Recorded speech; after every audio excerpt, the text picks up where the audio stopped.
almost done on this pear. Now, we're in the heart of deer country here.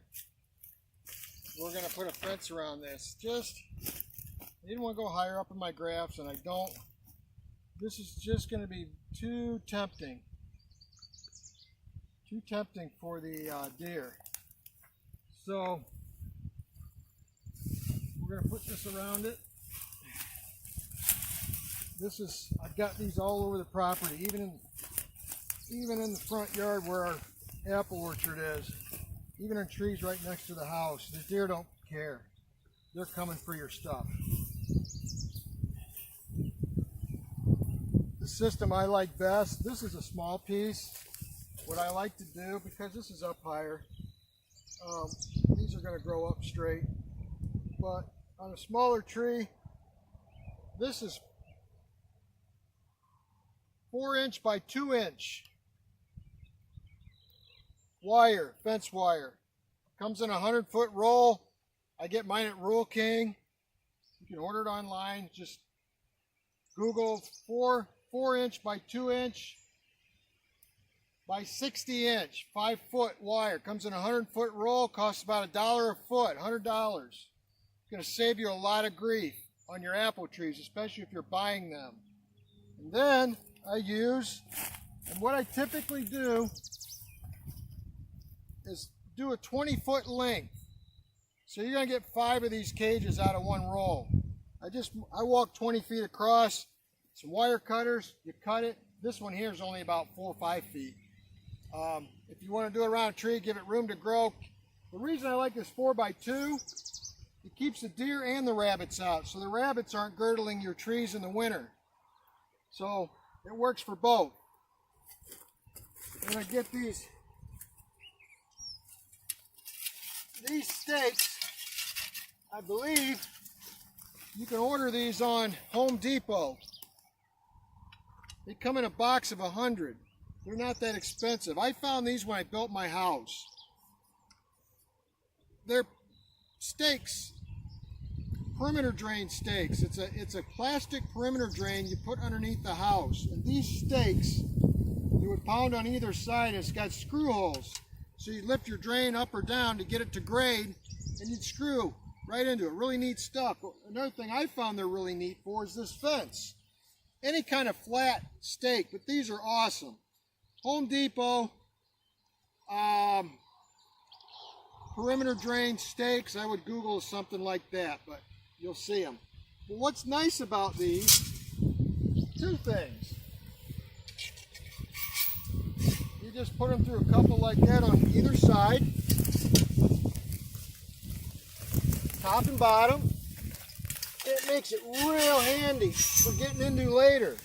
When I want to come check this or take this off or replace it, you slide these open and pull it open. The first thing I do, if this is 20 foot, I'd be lining it up a little more. But now, we just take a couple more. These are old ones I've had before. As a tree gets established and gets big enough, I'll take these out and move them somewhere else. So you'll have these the rest of your life. The nice thing here, there's my door. Now I'll put a couple of these in. You go up about 4 high.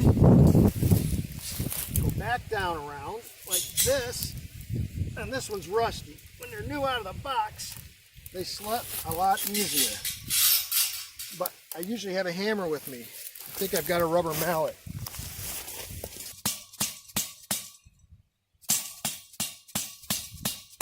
The reason I put those in, so you get a hard wind, it's not going to blow these over. Now, on a 6-foot diameter, or 5-foot, which is 20-foot long piece, it's going to be about 5.5, 6 foot in diameter. I do 3 of these.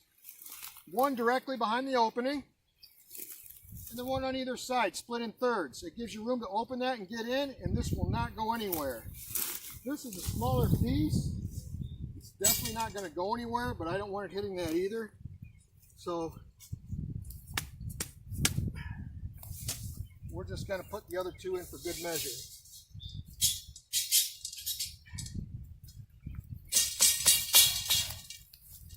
I'll take you up the hill here. and show you the bigger ones.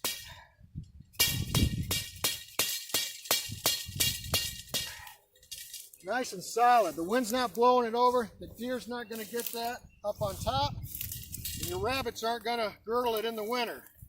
They love eating on the bark, chewing on the bark in the winter on a small tree. And especially a new planted tree.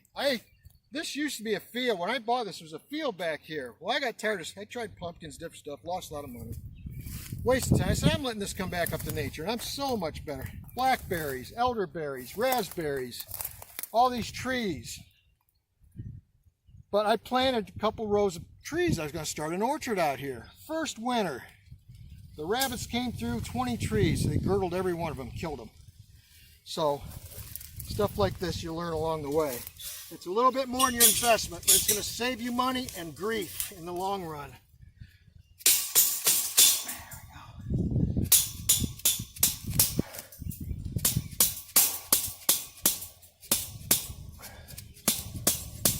There we go.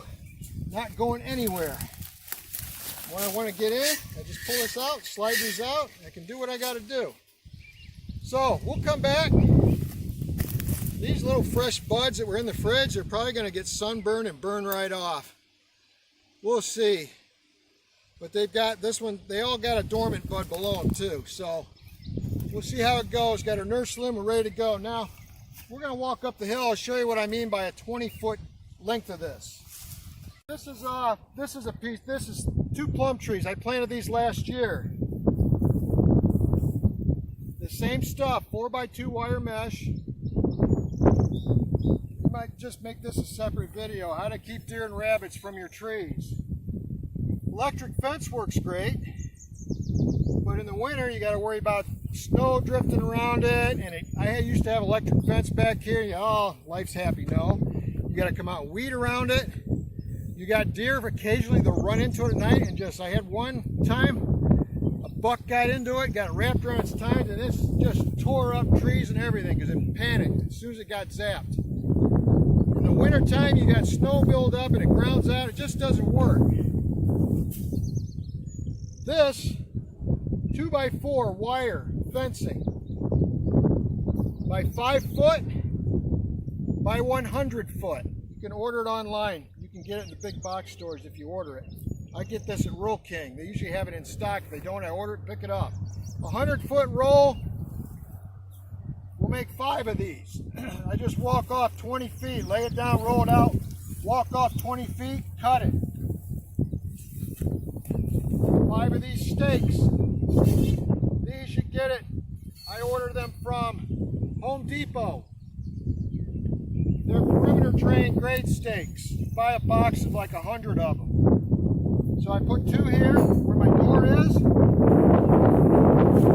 I put in the ground here, directly across the door, 1 on either side in thirds. Now, the deer can't get in, the woodchucks, the rabbits, nothing gets in here. When I want to go in here and work on this or prune it, simply pull these 2 out, open this up, I can come in here, I can prune. This tree, when I bought it last year, it broke right at the graft in the wind. So this is facing the west wind pushing this way. I had it heeled in the garden. We had a strong west wind, which is a great point. When you plant a grafted tree, plant it so your graft union is pointing away from your most prevalent wind direction, which is usually out of the west. That way the wind pushes against this. It's not pushing against the stock where it's going to split like this did. So I taped that last year. I retaped it. I took it off because it's growing. I took it and retaped it this year. And it's just a little bit of tape. That's going to break soon. But anyways, you want to check this. You want to do whatever you're going to do. You get in here, you do it. You get back out.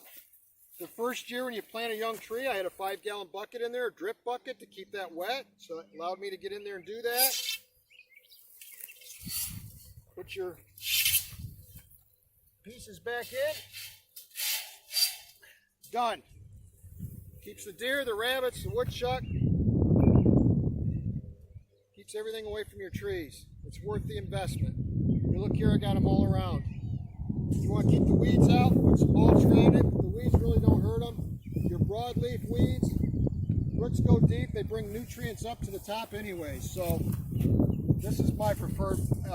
20 years of fighting deer and rabbits. This is the best way to do it.